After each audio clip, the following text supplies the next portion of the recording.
We choose to go to the moon. We choose to go to the moon.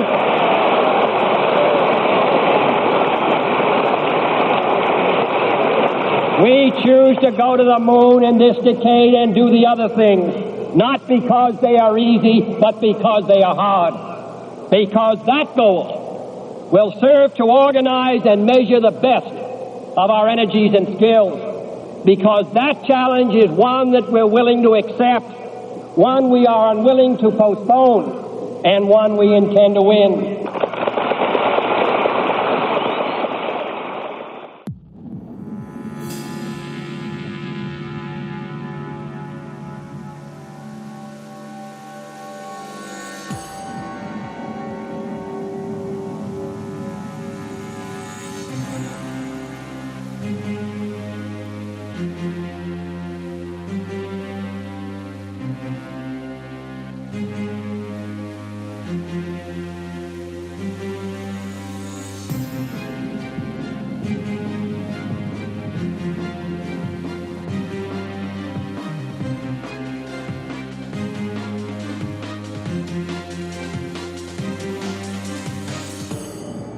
And now, ladies and gentlemen, Binnall of America Audio, with your host, Tim Binnall.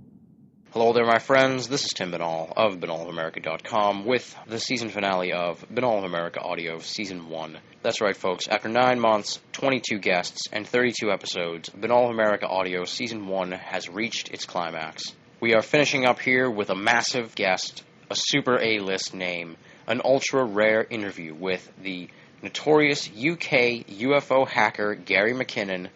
This man's facing some serious jail time. He's done some amazingly daring things. He's been thrust into the center of a worldwide story, and we're going to get his perspective on all that here this week on Binnall of America Audio for the Season 1 season finale. For those of you who are unfamiliar with Gary McKinnon and his story, let me bring you up to speed before we kick off the interview. He is a former computer systems administrator who was accused of hacking into 97 United States military and NASA computers in 2001 and 2002. The computer networks he is accused of hacking into include networks owned by NASA, the U.S. Army, the U.S. Navy, Department of Defense, and the U.S. Air Force, and also one belonging to the Pentagon. The U.S. estimates claim the costs of tracking and correcting the problems he allegedly caused were around $700,000 U.S.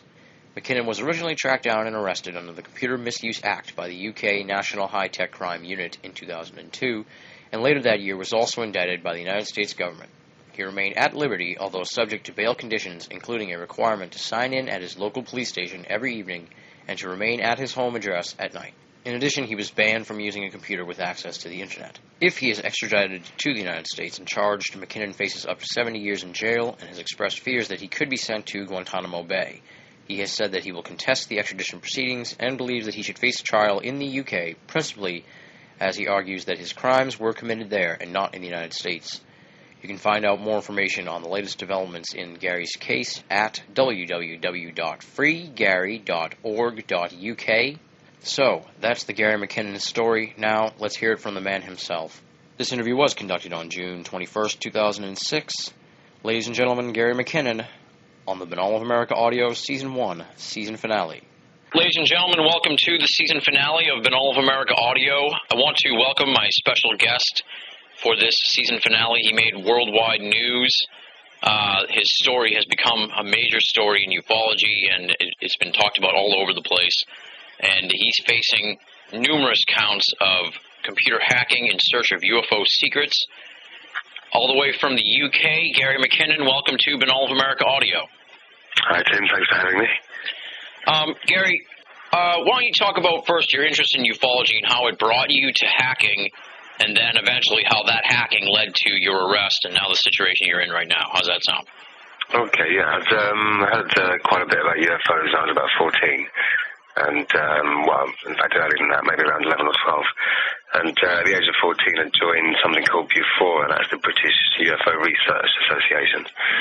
And I had quite a strong interest back then, which was lost slightly as I grew older. So I found recently, actually, there's a huge years and years worth of UFO literature that I'd never seen or heard of. Yeah. Photographs, video footage, books, etc.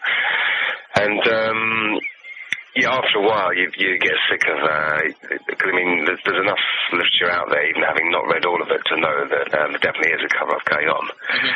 And I think my sort of overpowering motive was to find something from the so-called secret government themselves that was an evidential file, basically evidential paperwork or copies thereof. And then rather than throw witness testimony at them or the kind of evidence they don't accept and keep calling weather balloons and smog gas and stuff, say, well, look, here's some of your own official photography or documentation or whatever. So, you can't say against that. Yeah. And then that led you to the hacking, obviously, and you thought that was the best case scenario or the best way to go about getting the information, or was it just that you had a skill in hacking, sort of, and then you were going to put it to use towards finding UFO secrets? It was a bit of both, really. I mean, if I hadn't known a little bit about computer security already, it probably wouldn't have been an avenue that I'd take. Yeah. And then the feds arrested you. How did that play out, and what specifically are the charges, and what's the worst case scenario? And obviously, I read an interview with you, and they offered a plea deal, but they wouldn't put it in writing. So talk a little bit about that. Let's talk about the how this all went down where you were arrested. Okay, it was a National High-Tech Crime Unit over here. And they're now part of something called SOCA, the Serious Organised Crime Association, which is a new thing in this country. It's basically like a British version of FBI now. Yeah. And when they first arrested me, they knew it was unauthorised access. They'd been watching me for 3 months. They said probably the worst case scenario would be out of 6 months in jail or some community service. And then they went over to Washington, where they visited the Office of Naval Investigation, and I think also the Air Force Office of Special Investigation. Okay. And when they came back from those meetings, their tone had really, really changed. They were much more serious. Yeah. And I found out since that I knew about AFOSI at the time, being Air Force Office of Special Investigations, being UFO related. Yeah. But I didn't know about the Office of Naval Intelligence, the ONI. But I've since found out that they too are the same, the same overlap of interest. And I think people that are sort of familiar with law enforcement in America are very surprised that the FBI weren't involved in a case like this. It was all sort of military law enforcement agencies, if you will. Yeah, so it was like the guy from the UK went over to the U.S. and then he was probably gave a briefing or met with the ONI, the Office of Naval Intelligence, and the Air Force Office of Special Investigation, right? Yeah, that's right. Yeah. Okay, so and it wasn't like no CIA involvement or FBI, like you said, right? That's correct. Yeah. So what's going on right now is obviously you admit that you hacked. What's your goal here? Are you trying to just not come to America to face this and would rather do the time in the UK, or do you want the charges dropped? Like what is your side looking for here? I'd like to, I'd love for it to be dropped. It's been a sentence in itself. It's past nearly 5 years now. But I'd definitely like the right just to be tried in my own country. I mean, we've got guys that are accused terrorists from Baghdad and Iraq, some of which have won their right to be tried over here in the UK just because they're under the auspices of British troops in Iraq. Now, some Iraqi accused terrorists can have the right to get his trial in Britain, then surely I should, And also over here, it's sort of might be 6 months in jail. Yeah. The unauthorised access charges, because the damage charges are ridiculous. I found out that for it to be an extraditable offence, it has to be worth 1 year in prison, and for it to be a 1 year prison term for a computer offence, you have to have caused at least $5,000 worth of damage. Yeah. And every machine I was on, they say I've caused exactly $5,000 worth of damage on, so... Yeah, it's ridiculous. And I said to some, why on earth are they so vehement, and why is it the first extradition case in the history of hacking as well? And this was an investigative journalist, Peter Warren, that went over there and interviewed some top brass, and they said, well, it's because of where he's been and what he might have seen. And I've also since found out, having met a lot of people in the UFO community since, that a lot of the places I was in at the time, I didn't realise how sensitive they were, like China Lake, Fort, is it Huashuka or Huashuka or something like that? Yeah, yeah. Which now, apparently, strong UFO links and bank engineering, ET technology. And over the course of the arrest and the subsequent prosecution, at what point did you tell them that you were doing all this for UFO secrets, and what was their reaction to what you said, that you were going after UFO secrets? Well, all the way down the line, I maintained that. I mean, if we were able to see my hard drive, which I think is still with the ONI, which is actually illegal possession of case-related material, it's full of UFO stuff and other stuff as well, as well as all the trails of the unauthorized access. And I've made full and frank admissions all the way down the line to the unauthorized access, and they were monitoring me for 3 months. So the damage thing is the real. The accusations of damage is what's damaging me. It's patently ridiculous, and I'd like the right to be tried in my own country. So the evidence has to be supplied, because I know there is no evidence of damage. Yeah. But like when you said to the people who were trying to prosecute you, when you were like, listen, I'm just going for UFO secrets. I'm not interested in hurting you guys or whatever. What, did they laugh you off, or did they not believe you, or like what was their reaction to that? Yeah, the National High-Tech Crime Unit, who are quite a friendly bunch of guys in the end, was kind of joking about little green men, etc. Yeah. But they did have, as I said, the first interview before they went to Washington was very different from the second. And in the second interview, they actually asked me if I was a member of any terrorist organizations, like Al-Qaeda or whatever, which is just, I laughed when I was asked that. Yeah. And thank God I wasn't. I know. And do you have any idea what exactly went down, other than the briefing that between the British officials and the ONI and the AFOSI? Like, do you have any idea what was going on in that meeting, and what the details of that were that made them change their stance so fast? Well, no, but I think given the sequence of events, the initial arrest by the National High-Tech Crime Unit was March 2002. Yeah. And then the long police interview with me, not the first police cell interview, the second one, was probably around May or something like that. Mm-hmm. And then the visit to Washington was, I think, June or July. Yeah. And then the second interview, maybe shortly after that, maybe July or August. And then November, then the Bush administration say they intend to present an application to extradite me. Okay. What's your family think about what's happened to you throughout this whole thing? Obviously, they're on your side, I assume. But what are they worried about it? Are you worried about going to jail? And what do you think of all this? Yeah, they're very worried about it. Definitely, it's very upsetting to think of. And yeah, I was very worried. And such a long sentence. It's just ridiculous. And I'm very worried about being sort of spirited away and coming under this military order number 1 thing, which is quite a serious threat. Yeah. Which basically means a military tribunal, Yeah, is that what will happen to you if you are extradited to the U.S.? That you won't get a straight up U.S. trial, that it'll be like a military trial? I'm advised there's a strong likelihood of that, yeah.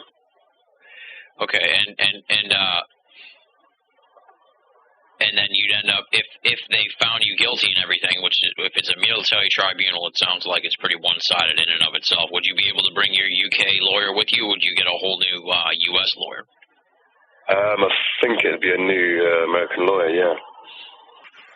Now, it's kind of ironic because there's a very famous UFO hacker case that comes out of the UK, the Matthew Bevan case. I'm sure you're familiar with it then, yeah. And in that instance, the government dropped the charges because they couldn't supply the right evidence.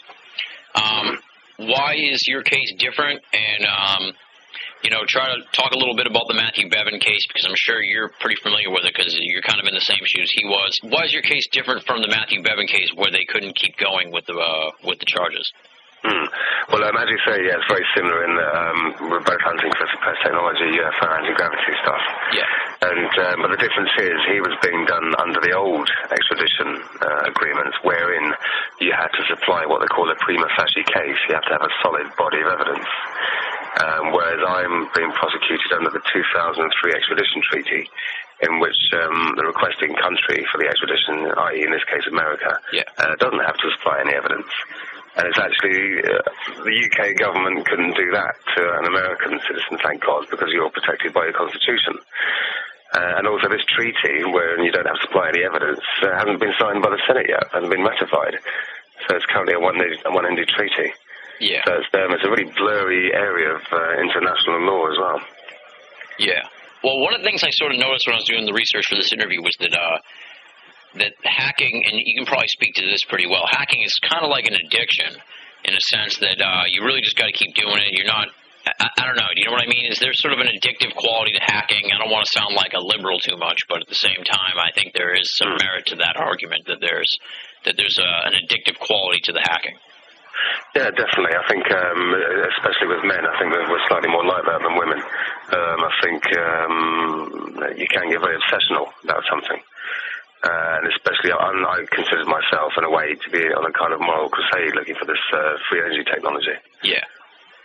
So I think, and also, you know, there were things going on in my personal life as well. So it was kind of, mixed in with the addiction and thinking that you're morally correct, even though you know you're not meant to gain unauthorized access. Yeah. I mean, I think most people in America believe that the governments know about the UFO problem. They know the origins and their motives.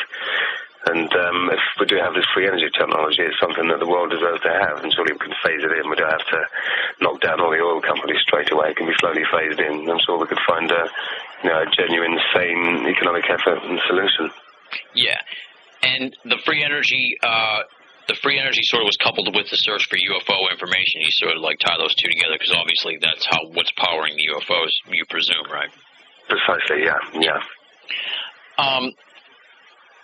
And what's been the reaction in the hacking community to your story? I mean, I know you can't really use the internet much at all, or I don't even know. I think you're probably not allowed to use it in any way now, but so you probably don't know what the hacking community is saying, but you might have heard, or when it first went down, maybe you did. And what's been their reaction to this case? I think a lot of them are very angry at the fact that it could end up changing from 6 months doing community service into 60 years in prison. Yeah. And especially the fact that it's got a lot of British hackers angry just because of the legal aspects of it. You know, no evidence required yet. The treaty's a one-ended treaty. But yeah, as you say, I mean, I've got limited access to the internet. I'm allowed to access the internet if I get the IP address of the employer or the organisation or whatever, and then provide that to the court. But it's only one IP address. Yeah. While you're doing all this hacking to look for the UFO secrets, did you sort of like have this end game in mind? Like you had to have known that possibly you were going to get caught, or like where did you think this all was going to go? That you were going to get the information and then break this case wide open, or were you always sort of worried that one day they could come and take me for this? Yeah, I mean, I was aware of the possibility of getting caught, but I must admit, I wasn't thinking of it very often. Yeah. And I suppose when I did, I mean, in my mind, unauthorized access, thinking that would be prosecuted in my own country if it ever came to it, would only be a few months, so... Yeah, it became bigger than you thought it would turn out to be, I'm sure. Yeah, and I felt that, my kind of mission, as it were, was more important, and it was getting a bit interesting, and I was finding the odd thing, so... Yeah. And how long were you hacking, roughly? I think I have here in my notes 7 years of hacking. Was that pretty much roughly the time frame, amount of time that you were looking? 2000, 2001. What's that? 2000, 2001, 2 years. Just 1 year? 2 years. Oh, you were only hacking for 2 years? Yeah. Oh, okay. I thought you had started in, like, the mid-'90s and hacked all the way up to 2002. No, I started my computer contracting mid-'90s and learning about computer security, yeah. Oh, okay, but you only really began the search around 2001, you say? Yeah. Oh, okay, so that explains a lot of maybe why you didn't really come up with anything tangible out of the whole thing. That's one of the questions I wanted to ask you. There seems to be a little bit of frustration within the UFO community, which is always the case, really. But with this story in general, because you haven't really produced any tangible, like you said, you were searching for the documents and searching for the thing you could throw in the government space, but you didn't quite get it. Speak to that a little bit. Why didn't you get anything that we could use here to throw at the government? Because I'm not here to produce evidence for what I saw. I'm here because I got caught. I mean, I didn't envision this at the end. Yeah. I did see there was. For me, the most, although it's still circumstantial, there was the Donna Hare, the NASA photographic expert, who I saw in the Disclosure Project press conference video, that she was working in Building 8 of Johnson Space Center and had secret above clearance. And a colleague showed what were basically photographs of flying saucers, and basically implying that his job was to airbrush them out. Yeah. And having already done this blank password scanning method, must bear that in mind as well. It wasn't, I'm not some huge mastermind hacker. It's more because the security was very, very lax rather than I was very, very clever. Yeah.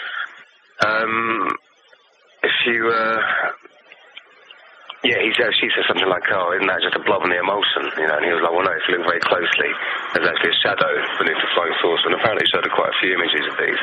And bearing in mind this is on the Disclosure Project video, there was 400 witness testimonies. I viewed the nearly 2 hours worth of footage for about 20 or so of those witnesses. They're all incredibly credible. I mean, it's like radar operators, civilian air traffic controllers, people responsible for launching nuclear missiles. So to me, this story from this woman and the company she was in had to be something to go for. So using the same blank password scanning method, they got into Johnson Space Center, used some network commands to strip out the machines that were possibly in Building 8. And got the blank password subset of those machines. And, lo and behold, there were the folders, something like raw and processed or filtered and unfiltered. Yeah. And why didn't you print out any of these pictures or save them to a disk or put them away as like a safekeeping so you could be okay in the long run? Yeah, I'm on a 56K dial-up at the time, so you're talking maybe 4.5 or 5 minutes for 1 megabyte. And these pictures were like 200, 230, 300 megabytes in size. Oh, man. So it would have taken a while, and even if I used like a download resumer, who knows what had happened and how long could I possibly maintain that connection for if this is a secret lab for airbrushing out UFO images, Yeah. So I wanted to grab it straight away, and I think the time zone was wrong as well. I think people were still working in the office. Yeah. So a quick to desktop, you have to imagine if you picture yourself there as it was a product called Remotely Anywhere, and it gives you graphical remote control of the desktop just as if you're sitting on the chair by the monitor. Mm-hmm. And you can turn that down to very low resolution, I think maybe 640 by 480, maybe down to monochrome or 4-bit color. And then I navigate to the folder on the desktop and double-click one of these images at random. And it's in some kind of sort of NASA proprietary format, not JPEG or a GIF or anything. Yeah. And it has got an application associated with it. It launches, it opens the window, and the picture starts coming down the screen. It is still very, very slow. But with all those methods in place, that's technically faster than actually downloading it. Yeah, yeah. And also you get to see it while it's happening rather than having a file coming down and seeing nothing of it as the transfer is live. Yeah, exactly. And how many of these pictures would you say you saw? When I was in a console in the initial connection, and I did a DIR command, to get a directory listing. Yeah. And it was going on and on and on for like 10, 15, 20 seconds. And I can't remember how many were in the folder when I quit the desktop, but hundreds. And that was just one folder, lots of different folders. Yeah. And did you get any names of these pictures or anything? Were they numbered? Were they titled? How were they categorized? I can't remember any numbering or anything on the pictures. Yeah, so was it anything out of the ordinary, like they were named after Greek gods, or they were like numerically listed, or they had maybe like a picture reference number where you were like, I recognize that picture. Did you recognize any pictures that you saw maybe as anything famous like that or anything like that?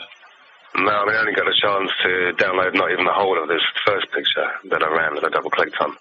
Yeah. Yeah. So you only really saw the one picture that you were sort of half downloading, and then yeah, and probably only about 3/4 of that. And that's when this guy, well, I assume it was a guy, and the mouse moves across the screen and right-clicks your LAN icon and it's easy to disconnect, and that was me out of Johnson. Yeah. And out of NASA, in fact. So is the situation like where they're at Johnson Space Center on some random computer is like what you see on your computer? Yeah, only it's not a random computer. It's someone's computer. Well, yeah, there's a specific subset in Building 8 pointed to by someone else who said they worked there. So to me, it was corroboration. Yeah.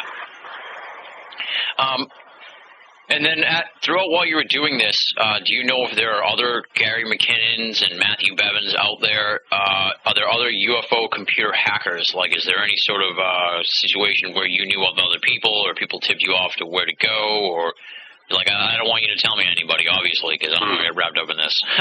But well, considering, is it a community at all, or is it sort of were you on your own here? I did see documents on the net that implied there was some kind of community, and they had particular locations listed. Okay. Yeah. But while I was on there, as you probably read, there were loads of other connections all the time. Yeah.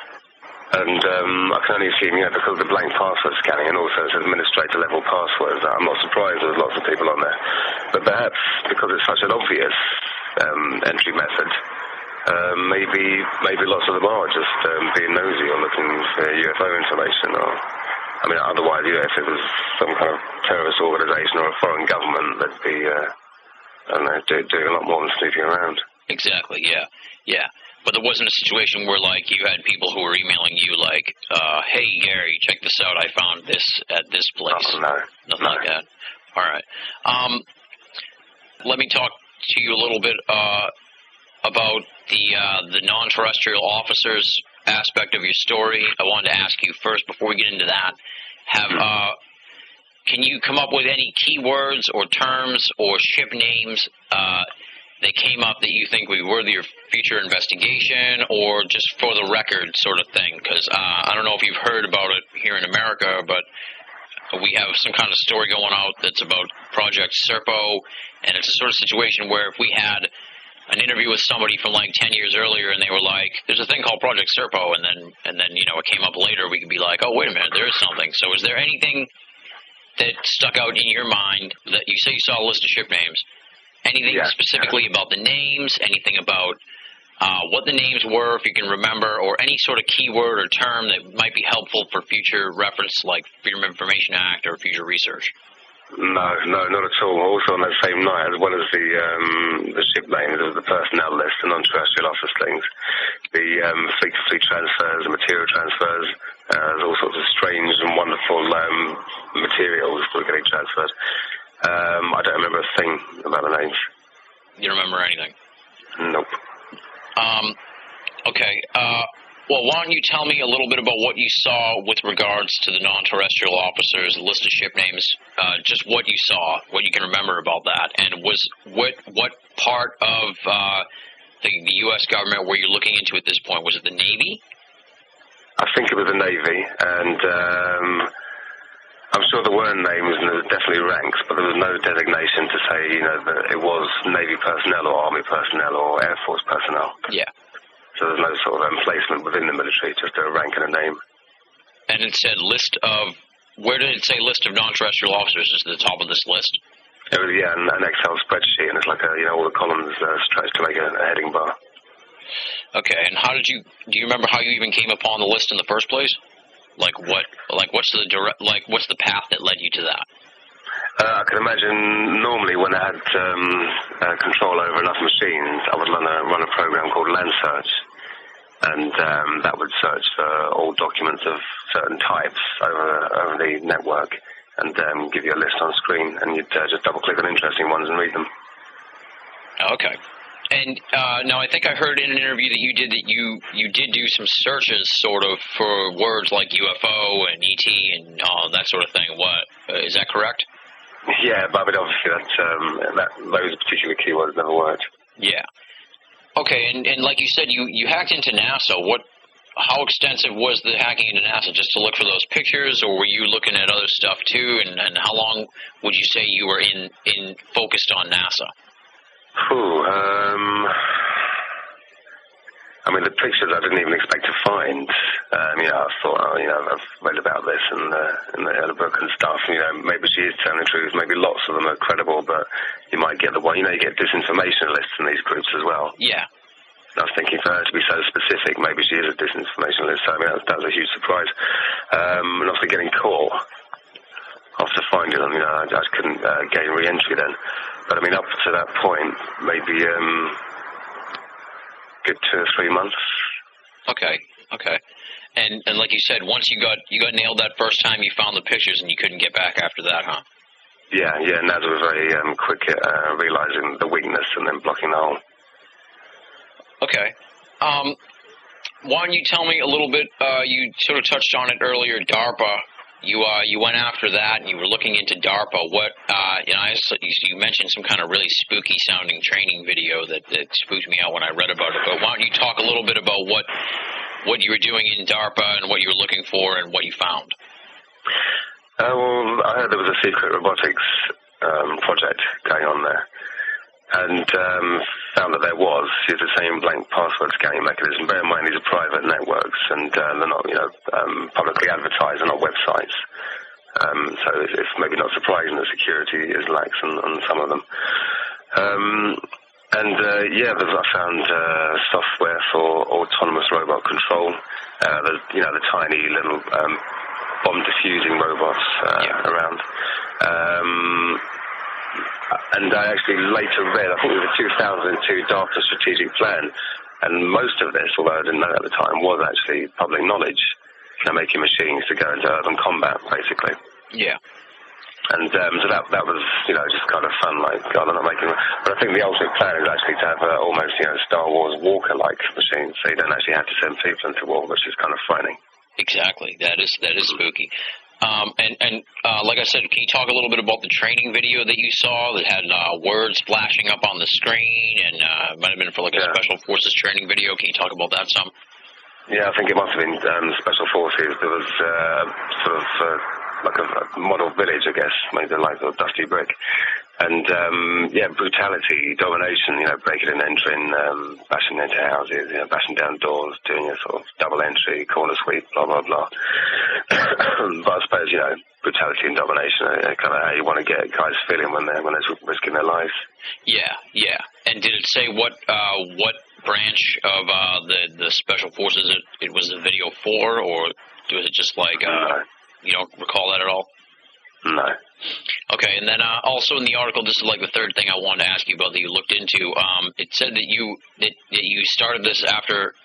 Now that I'm remembering this and looking at the notes, I do kind of remember that I was confused about when you had started hacking. But it said you started looking into 9/11, or you started right after 9/11. You sort of did look into 9/11 a little bit. How extensive was your hacking as far as looking for information on 9/11, and what kind of information did you find? I'm not going to talk about that. Oh, really? Okay. Any reason you want to give why you won't talk about it at all?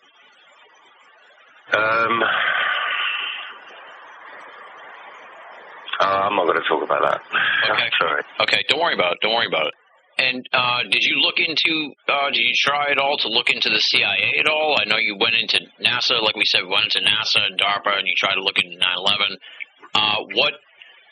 What other organizations were you looking into when you're doing your hacking, government ones, and especially notably, were you looking into the CIA at all, or anybody else like that? Not the CIA or the FBI, no. And what about like the NSA or HARP or anything like that? Apparently, I didn't realize at the time that Fort Meade is where the NSA live, and I think I was on a few machines there. But I'm sure it's not all NSA there, and I'm sure if there were NSA machines there, they wouldn't have had blank administrative passwords. Tell me a little bit about how the government wanted to cut a deal with you, and how that sort of fell apart, because it sounded like they were offering you a deal, but then they wouldn't put it down on paper. Tell me, like, what you can tell me about them cutting a deal. Yeah, precisely. They said if you don't force us to extradite you, to go through the extradition process, if you come across of your own free will, then you'll only do 3 or 4 years in jail. But with no right of public appeal and no right of comment.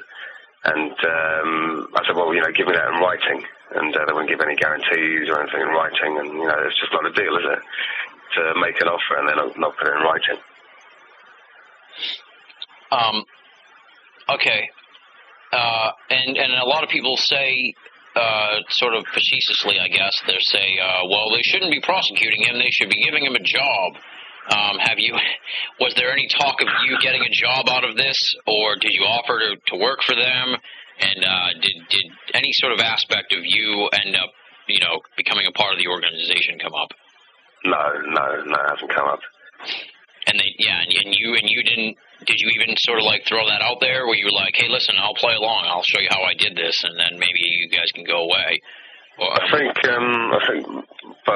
different lawyer from before did actually say something, or he intimated to me that he said something, but not without me having asked him. And he sent the reply with something like, "We can't be seen to work with him, or we can't be seen to have someone like him work for us." Okay. I guess then there's sort of like this devil's advocate question, which is like, if somebody who was up to something nefarious was caught, the UFO reason is like a great alibi. And I guess, actually, ironically, the Air Force Office of Special Investigations always seemed to be a part of investigating potential communists back in the day who they thought were working under the cover of ufology. Really? What's that? I've never heard of that, crikey. Oh, yeah, you should check out, where's the book here? Yeah, you should check out Nick Redfern's book, On the Trail of the Saucer Spies. You're actually mentioned in it. Yeah, you should check it out. But you look good, don't worry. But like to ask that devil's advocate question, like you can back it up that you were looking for that you were interested in UFOs before this all started. This wasn't like how do you answer the critics who don't believe you, who think that you're that nobody would really do that, and you must be an America hater or something. I don't know. What do you say to those people who don't believe your story? Well, I suppose the only way to back it up would be if before I still had files back to when I was 14 years old, so 26 years ago. Yeah. The fact that all my mates could tell you that for years I've been nutty about them. Typical sci-fi nut, really, so... Do you find a lot of people are disbelieving of the story, or is it sort of like they're sort of just as mystified as you are that this has become such a big thing? Fine, maybe 5 to 10% of people think I was out of cover, and also most journalists have to ask that question, just to be balanced. Yeah. Yeah. And what have you thought about the attention that your story has drawn from the mainstream and from the esoteric circles? What have you thought about how this story sort of exploded in the past year, especially? What's your perspective on being on the inside of this 15 minutes of fame? I think it's interesting seeing the inner mechanisms of government. The fact that I could easily be prosecuted in my own country, and yet when I asked someone from the prosecution service why it was handed over to the Bush administration, they said this came from way over my head. It came from very high up. So whether that means someone high up to the Crown Prosecution Service or someone higher up than the Crown Prosecution Service, I'm not sure. And it also gives you an eye for the injustices other people having happened to them as well. Yeah. I've stuck my name on a few petitions since then too. So, and the great unfairness of the law at the moment in your country and in mine, we're all experiencing sweeping loss of civil liberties under the guise of freedom and choice in some cases as well. And it's made me a lot more aware of all that. And well, what have you thought about? I wouldn't go so far as to say celebrityhood, but what have you thought about this sort of like newfound celebrity that you have within the esoteric community, especially within ufology, and I'm sure in the UK, because like I said, I used to live there for about 4 or 5 months in the year 2000, and I really enjoyed their papers, and they have an extensive media, and this is the sort of story that they would love, I'm sure, and I'm sure they're all over it. But what's been your perspective on that celebrityhood? Well, not being on the net, I haven't seen a lot of what might be going on there in discussion groups and stuff like that. To me, it's an interesting story, obviously, for the media. I need to get my side of it out as well, and cut away all this damaging super hacker image that's been cast. Yeah. And also, it's a symbiotic relationship. The media helps me also raise public awareness about the extradition law. Exactly. And the UFO thing is kind of unfortunate. I think if I was going to choose an alibi, I would have chosen something much better than that. You know, this is really what I was doing. God's honest truth. Yeah. It kind of... A lot of people are surprised that there hasn't been a lot more, you know, little green men jokes going on, a lot more ridicule. I think people, you know, the surprised as, you know, apparently intelligent, people, you know, sensible, hard-working person is going after something so crazy as UFOs and using, you know, such alarming methods of getting it as unauthorized access to government computers. But when people aren't on the inside of a particular field of endeavour, you don't realise the serious side of the subject and all the positive things that could possibly be tied to it. Exactly, yeah. And like you said, that you wouldn't have chosen the UFO as an alibi. Has that sort of been pushed to the side in a sense by the media where you are in favor of the extradition law? Because like you said, that's a big story over in the UK, and there's a lot of contention over it.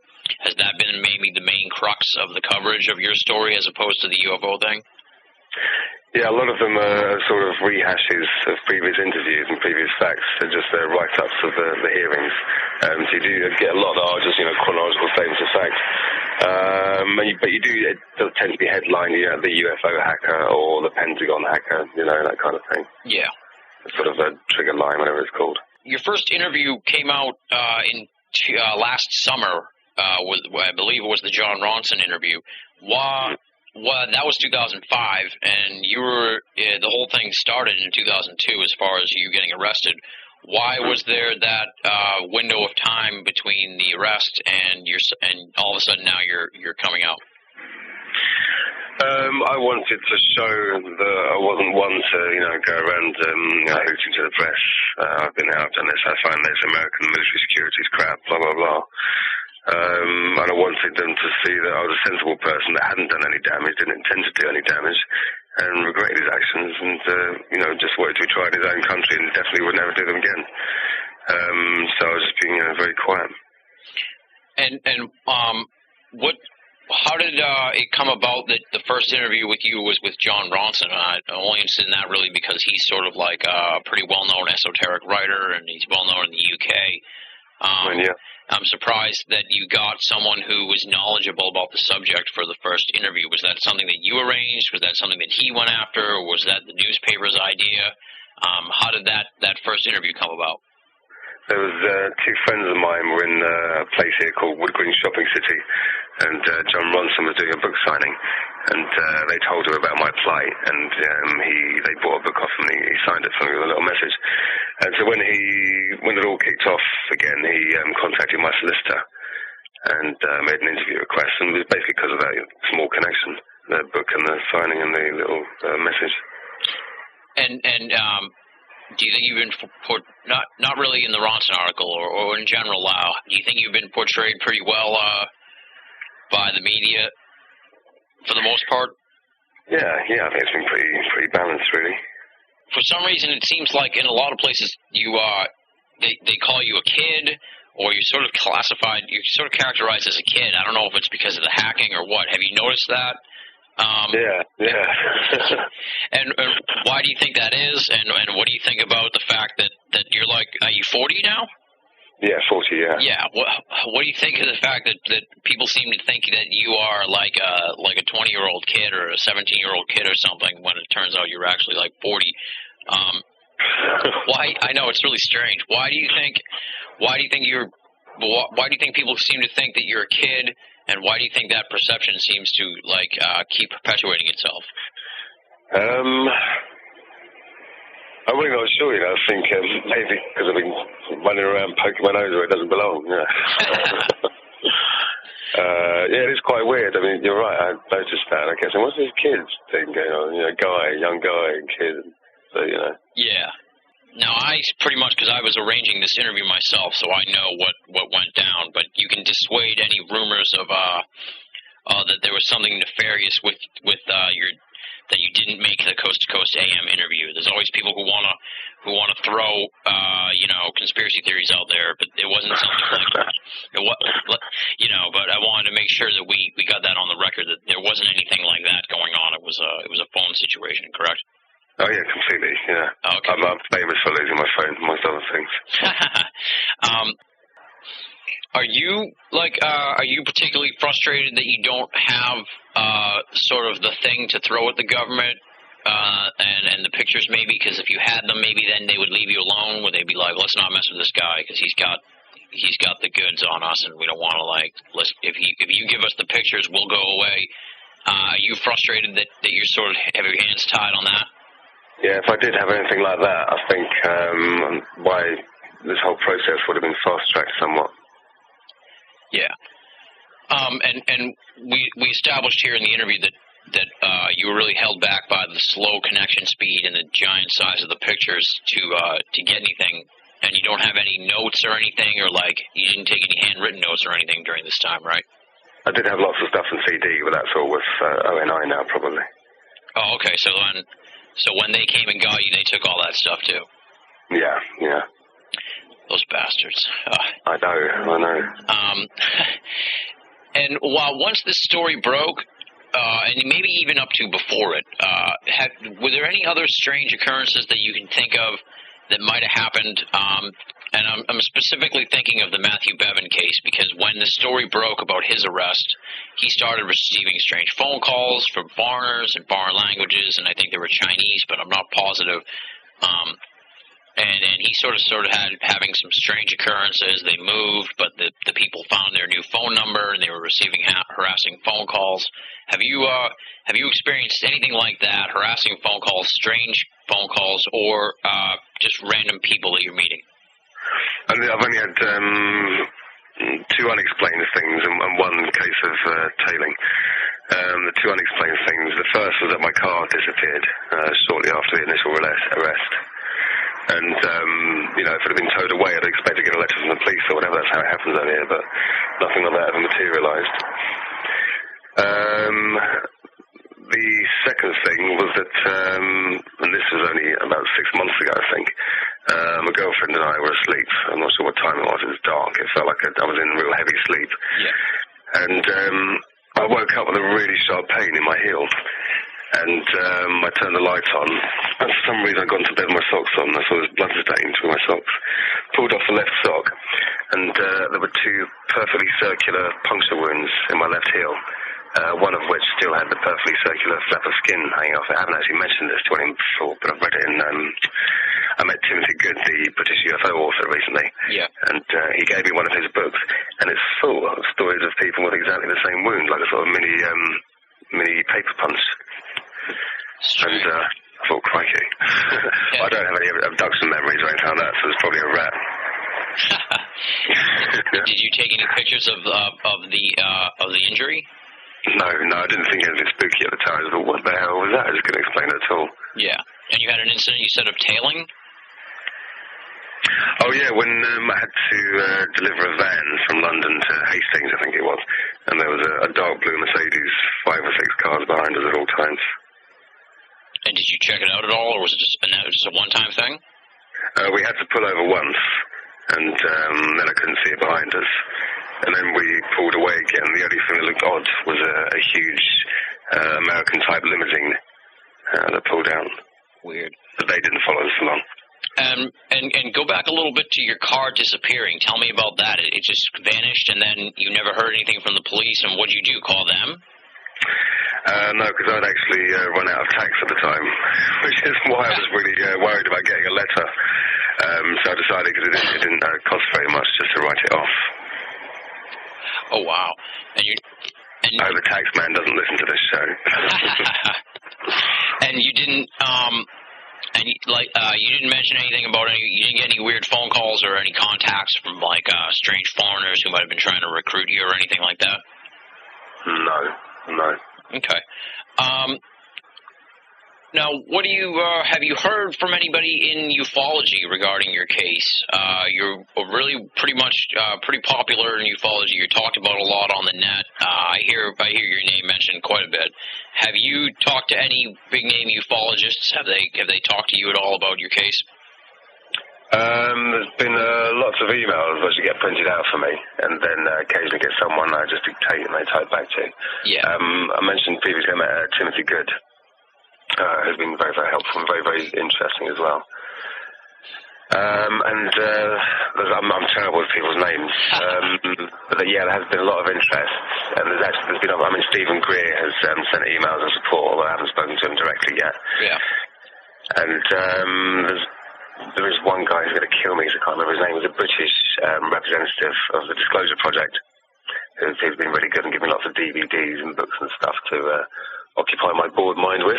So yeah, there's lots of support there, definitely, and I'm very thankful for it. That's good. That's good. Has anybody in ufology come out against you that you know of, or spoken out against what you did, or said that you shouldn't have done it, or anything like that, or contacted you and been like, "Thanks a lot, you're bad for us," or anything along those lines? I think a lot of them are very level-headed, and in the write-ups have said, obviously he shouldn't have used such a method. But I haven't read of anything where anyone's said anything really bad. No. That's good. And have you, one ufologist I wanted to ask you about, have you talked to at all or heard any comment regarding your case from Nick Pope, who was the British, the MOD guy? Yeah. Has he said anything about the case at all in the media at all? No communications there. And what about his successor, who is the official government? What about that position in the UK right now? Have they said anything about your case? Because they're kind of like the UFO people of the UK, and yours is a UFO case in some ways, in a lot of ways. Have they said anything about it? Not to my knowledge, no.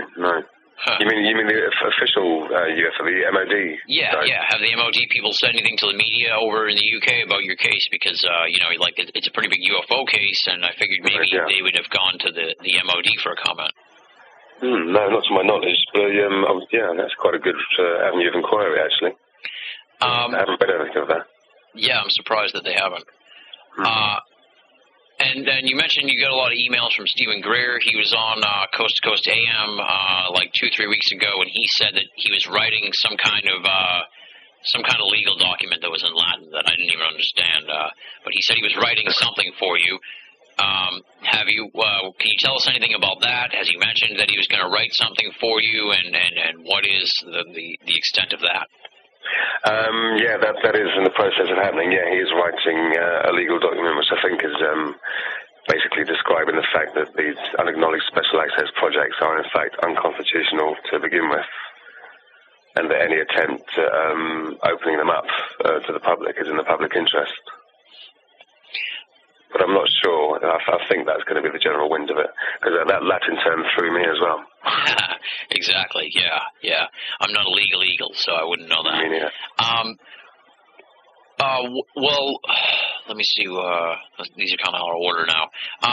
Well, do you consider yourself a martyr for ufology? Because in a lot of ways you're sort of painted that way in the coverage. So do you think of yourself as a martyr for ufology? And what do you think of being characterized in that way?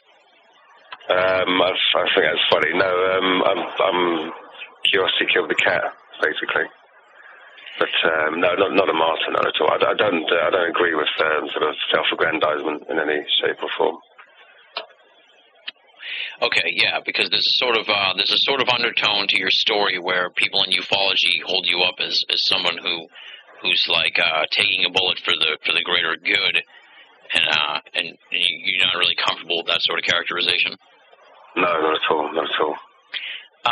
Well, what's the timetable from here as far as your case goes? Like you said, you were arrested in 2002. Why is it taking so long for this to play out? Obviously, you said they were passing this new legislation and everything. Where's this headed from here? Well, the Home Secretary has to make up his mind whether to support the extradition request, and that could happen tomorrow, or it could happen 11 months down the line, as happened with the last request of this kind. And then after that, the appeals process starts. And what? Assuming it doesn't go my way, the appeals process will start. Yeah. And how long do you think that's going to play out? I know it could be anything from 6 months to maybe a couple of years. It's hard to say, actually. And what do you think? Have you any idea, like, when this thing's going to be settled altogether? Like, when you're either going to exhaust your appeals or you're going to get your side in this? Well, at the very, very outside, if it was, say it took a year for the Home Secretary to make his decision and he decided against me, then you'd appeal in the High Courts, I think it is. Say that was another year. And then maybe the House of Lords, if it were allowed, then perhaps another year. Oh, okay. And then maybe the European Court of Human Rights. Who knows? Yeah, so you're going to keep fighting this as far as you can take it. Yeah, because it's not just me. There's 400 or so other people undergoing the same process of extradition to America without any presentation of evidence. And this 2003 Extradition Act was made to fast-track terrorist cases, and it's being used for white-collar crime. And, the law has to be changed, basically. We have to have prima facie evidence.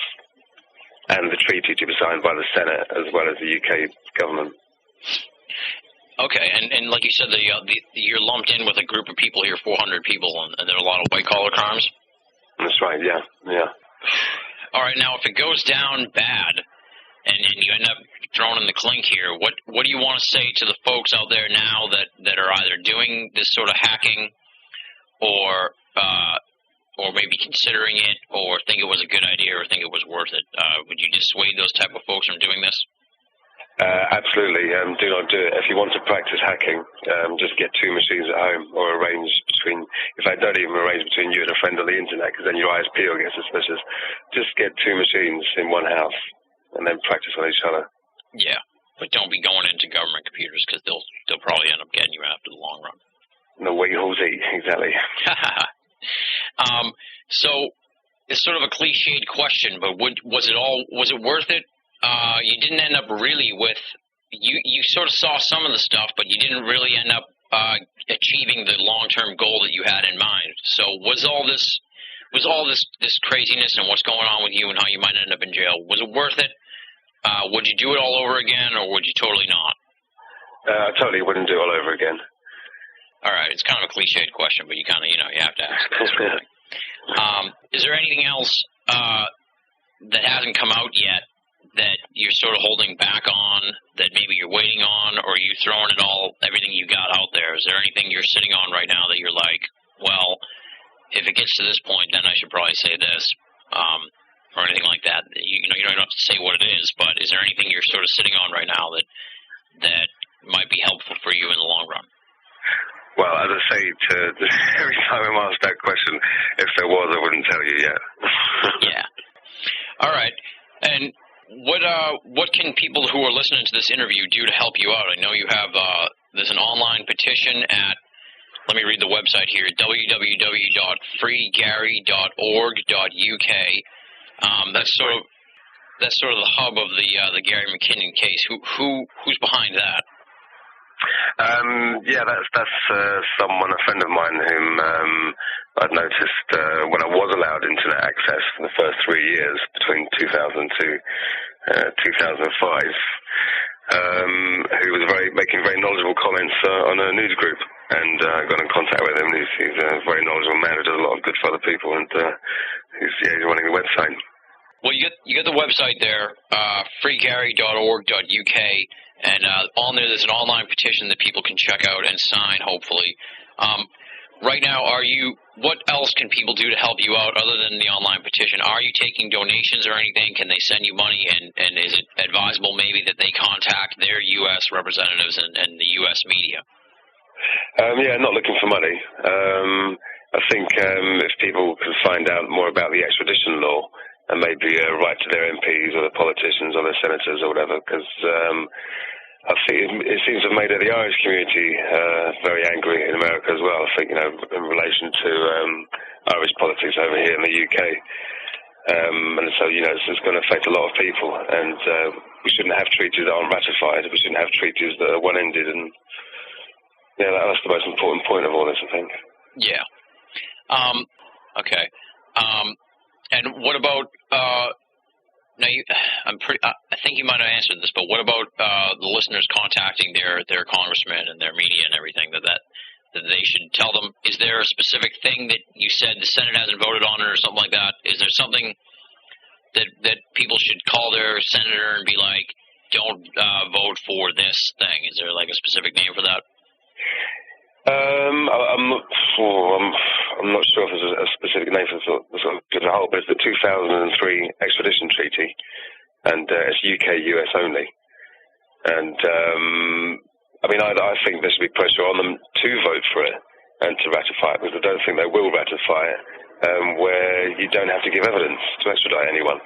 And I think if that were happening on the American side, everyone would recognise it as unconstitutional and fight that particular aspect of the law. Yeah.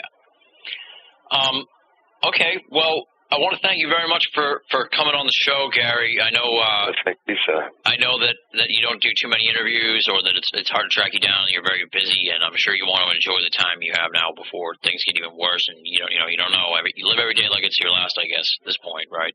Or your first, maybe. What's that? Or your first, maybe. There you go. Exactly. Well, like I said, thank you very much for being on the show. Is there anything you want to say to close it out? Is there anything that you want, like a message that you want to get out there to the people that are listening to drive home? The truth is worth searching for, but always listen to your girlfriend in the end. Sounds great. Well, Gary, thank you very much. Like I said, thank you very much for being on the show. I really appreciate it. I've been watching your case for a long time, and I'm really hopeful that things work out for you. I know, like you said, you're worried about it. I'm really worried about it myself. You know, it's not good. It's not good for Americans or UK citizens. And yes, you made some mistakes here, but at the same time, you know, they were. You're doing it for the greater good, and I appreciate that, and I'm sure many people in ufology appreciate that. I want to wish you the best of luck with your case. Hopefully we can keep in touch, and as further things come up, and as this case develops, you can come back and let us know what's going on with the case. Okay.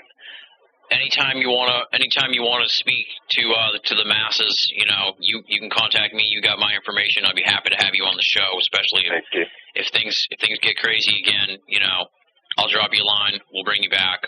We'll try and get the word out to as many people as possible. Like I said, good luck with the case. Thank you very much for appearing on the show. You're the perfect guest to close out Binnall of America Audio Season 1. I wanted to have somebody that really was making a serious impact in ufology, and I think you've just completely just made huge news, worldwide news, and I appreciate the fact that you'd come on our show and talk to us and really dig into the case like we did this last hour. So thank you very much for being on the show, and good luck with your case. Well, thanks for having me, Tim, and thanks everyone for listening, and enjoy your vacation. That does it for the Binnall of America Audio Season 1 season finale. I want to thank Gary McKinnon for being our special guest for this historic edition of Binnall of America Audio. Gary's a very busy man. He has a lot on his plate. He has a lot to worry about, but he took the time to talk to us here at Binnall of America Audio, and I really appreciate that, and I'm sure our great listeners do as well. You can find out more information about Gary and his case at the website www.freegary.org.uk. And as this is the Binnall of America Audio Season 1 season finale, I want to thank all the great guests we've had over the course of the last 9 months. Let me run through the names for you. I want to thank these people for taking the time to talk to us. If it wasn't for these folks, we would have no audio show. If it wasn't for them, we wouldn't have 32 episodes in the tank and be having this monumental season finale episode. So let's hear it for the following folks: Jim Mars, Marshall Klarfeld, Terry Hansen, Robert Miles, Greg Bishop, Peter Robbins, Grant Cameron, Adam Gorightly, Alfred Weber, Stanton Friedman, Melinda Leslie, Colm Kelleher, Steve Bassett, Lauren Coleman, Jerry E. Smith, Nick Redfern, Andre Eglishon, Richard Dolan, Joe Fex, Ryan Wood, James Gutman, Royce Myers, and of course Gary McKinnon here for the Binnall of America Audio Season 1 season finale. Thank you to all the great guests from the past 9 months. It's been just an amazing adventure for me. Personally, it's been a learning experience like no other. And I'm really looking forward to producing the next series from Binnall of America Audio, Binnall of America Audio Season 2. While we're dishing out the big thanks, I want to thank also Leslie, Chiron, and R. Lee of BinnallofAmerica.com for your help and support with the entire audio series and BinnallOfAmerica.com, the website. You guys are my support structure. You keep me going. When I fall down, they pick me up. When I'm confused, worried, elated, they're there with me throughout the process, and I appreciate that. Thank you, guys. I'm proud to have had you on board for this project. And, of course, I want to thank all of the great Binnall of America audio listeners. I never thought this audio series would ever get to be this big. It started out as a fun little lark, and it's become just an amazing vehicle for esoteric researchers, and I'm just tremendously proud of what this audio series has become, and I owe that to the listeners. It's you guys who send me the emails, who post links in your blogs, who tell your friends, who post stuff about it in the forums, who click the PayPal button and give me some cash to help pay for the costs. I want to thank you guys. You are the listening public. You are what makes this show happen, so thank you from the bottom of my heart. I will truly miss talking to you every week here and bringing you these interviews week in and week out for the last 9 months. I'm really going to miss the experience, and I'm really looking forward to when I make my return in September with Binnall of America Audio Season 2. If you are one of those longtime listeners of Binnall of America Audio and you've enjoyed the series as a whole, and you want to help us out, and you want to grease the wheels for Binnall of America Audio Season 2 to get rolling, click the PayPal button at BinnallOfAmerica.com. Make a donation. Now's the perfect time to do it. Season 1 has concluded, and it would certainly help towards getting Season 2 up and running in a timely fashion. What is on the agenda next for Binnall of America Audio? I'm glad you asked. This summer, expect possibly 1 or 2 Binnall of America Audio special session interviews, and probably maybe 2 or 3 Binnall of America Audio best of editions that we'll post at some point throughout the summer. And then around mid-August, you can expect to start hearing the rumblings, the rumors, the teases, and the hype for Binnall of America Audio Season 2. I've already been hard at work setting up who's going to be on the show, making the necessary contacts, doing the research, reading the books, listening to their previous interviews. And then we're looking at late September for the season premiere of Binnall of America Audio Season 2. I already have the list of guests lined up. I'm already working on getting it all secured and taped throughout the summer. So at some point you can expect an announcement at BinnallOfAmerica.com. Stay tuned to BinnallOfAmerica.com, folks. Just because we're not putting out weekly audio sessions does not mean that we do not put out top-notch esoteric material. We update daily, sometimes twice daily. We'll have a full slate of features, fun, weekly columns, and all kinds of stuff at BinnallOfAmerica.com. That's BINNALL of America.com. And with that, I'm Tim Binnall, thanking you for listening and signing off.